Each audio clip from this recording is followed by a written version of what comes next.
Have you ever found yourself scrolling through the news on your phone, or just looking at the world around you, and a feeling of deep unease settles in your spirit? A sense that things are not just changing, but unraveling. You see the anger, the division, the confusion, and you ask yourself, what in the world is going on? It can feel chaotic, unpredictable, and frankly, a little frightening. If you felt that way, know that you are not alone. It can be exhausting trying to find your footing on ground that seems to be constantly shifting. But I have a beautiful and powerful truth for you today. God is not surprised by this. Our Heavenly Father is not wringing His hands in heaven, wondering what will happen next. In fact, He told us with stunning accuracy exactly what these times would look like. The Bible is not just a book of comfort, it is a book of ultimate clarity. And today, we are going to look through a divine lens, a key prophecy given to the Apostle Paul, that explains the very spirit of the age we are living in. My goal here is not to cause fear, but to build your faith. Because when you see that God's word is true about the diagnosis of the world's problems, you can trust it is also true about the solution. In our time together today, we will unpack this startling prophecy, understand why it should give us confidence in God's sovereign plan, and most importantly, we will lay out exactly what we are called to do next. We're going to be in the book of 2 Timothy chapter 3. Paul is writing this letter, his last one, to his beloved spiritual son, Timothy. He's passing the torch, giving him final urgent instructions. And he begins chapter 3 with a crucial marker for the future. This is our first key point. The diagnosis. Unveiling the prophecy. Paul is essentially giving Timothy and us a field guide to identifying the spirit of the last days. It's not about predicting dates or identifying political figures. It's about understanding the character of the culture. Listen to what he says in 2 Timothy chapter 3, verses 1 through 5. But mark this, there will be terrible times in the last days. People will be lovers of themselves, lovers of money, boastful, proud, abusive, disobedient to their parents, ungrateful, unholy, without love, unforgiving, slanderous, without self-control, brutal, not lovers of the good, treacherous, rash, conceited, lovers of pleasure rather than lovers of God, having a form of godliness but denying its power. Let's just pause and let that sink in. Does any of that sound familiar? Paul, writing nearly 2,000 years ago, is painting a perfect picture of the spirit of our age. Think about it. Lovers of themselves, we live in the age of the selfie, of building a personal brand, where self-love is often preached as the ultimate virtue. Lovers of money, a culture driven by materialism and the constant desire for more. Boastful, proud, conceited, social media often becomes a stage for showcasing our lives, our accomplishments, our opinions, in the most flattering light possible. He goes on, abusive, slanderous. Look at the way people talk to each other online and in public discourse. The goal is often not to understand, but to destroy. Disobedient to their parents, ungrateful. A culture that often dismisses the wisdom of elders and fosters a spirit of entitlement. Lovers of pleasure rather than lovers of God. This is the very definition of secularism, a world that seeks satisfaction in everything and anything except the Creator. And that last line is the most chilling of all, having a form of godliness but denying its power. This speaks of a culture where people may go to church, they may call themselves spiritual, They may adopt some religious language, but there is no true life-transforming submission to the power of Jesus Christ. It's religion as an accessory, not as a total surrender.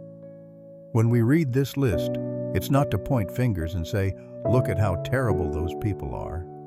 It is to soberly recognize that we are living in the very times the Bible described. This is the diagnosis. The perspective. God is not surprised. Now, for many people, hearing this can spark anxiety. It can feel heavy. But this is where we must pivot our perspective. The fact that you are seeing this prophecy unfold should not be a source of fear. It should be a profound source of faith. Why? Because it confirms, in real time, that the Bible is the true, inspired, and authoritative Word of God. God, in His infinite wisdom, told us this was coming so that when it happened, we wouldn't lose heart. We would look at the world, look at His Word, and say, "My God is in control." He knew. His plan is on track. In Isaiah 46, verses 9 and 10, God declares, "I am God, and there is no other. I am God, and there is none like me. I make known the end from the beginning, from ancient times, what is still to come. I say, my purpose will stand, and I will do all that I please." The chaos you see is not chaos to God. The moral confusion is not confusing to God. He is not reacting to world events. World events are conforming to His prophetic word. This truth is the anchor for your soul in a raging sea. It allows you to watch the news, not with a spirit of fear, but with a spirit of wisdom, recognizing that the King is still on the throne and history is heading toward its God-ordained conclusion, the return of Jesus Christ. Your fear subsides when you realize you are not a victim of random historical chaos, but a participant in the final chapters of a divine story. And that leads directly to our most important point. The prescription, what to do next.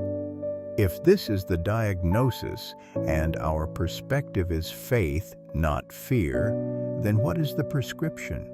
What are we supposed to do? The Bible doesn't give us this information so we can hide in a bunker. It gives it to us so we know how to live. Paul gives us the action plan right here in 2 Timothy. Here are 3 things we must do. First, continue in what you have learned. In verse 14 of the same chapter, Paul commands Timothy, "But as for you, continue in what you have learned and have become convinced of."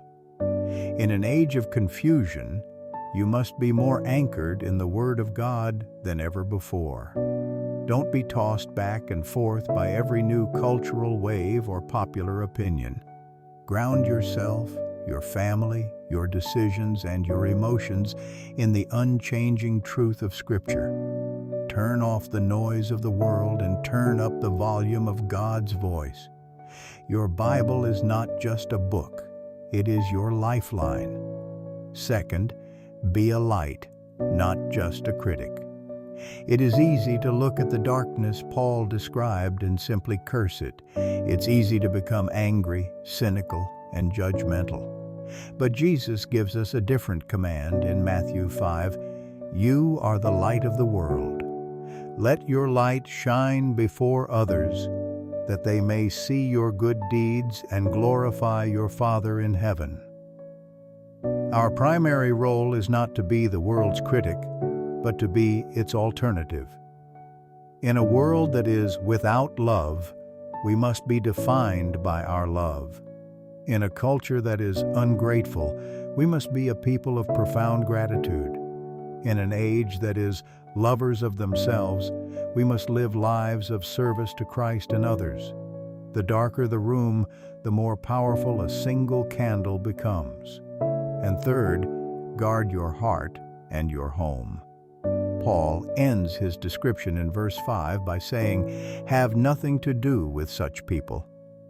This doesn't mean we live in isolation, but it does mean we must be wise about who we allow to influence us, our children, and our homes. Proverbs 4:23 says, "Above all else, guard your heart, for everything you do flows from it."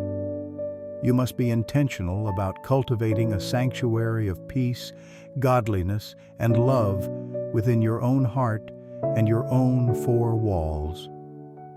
Make your home a pocket of heaven in a world that feels like it's drifting further from it. So we see the path God has laid out. We move from confusion about the world to clarity through the lens of prophecy. We move from fear of the chaos to unshakable confidence in the sovereignty of God. And we move from passive observation to an active commission for our lives. Continue in the Word, be a light to the world, and guard your heart and home. You were born for such a time as this. God has not placed you here by accident. He has equipped you, and He has given you His Word as a lamp for your feet and a light for your path. The times may be what Paul called terrible, but our God is powerful. His promises are true, and our hope is secure. Do not lose heart. Look up, for your redemption is drawing near.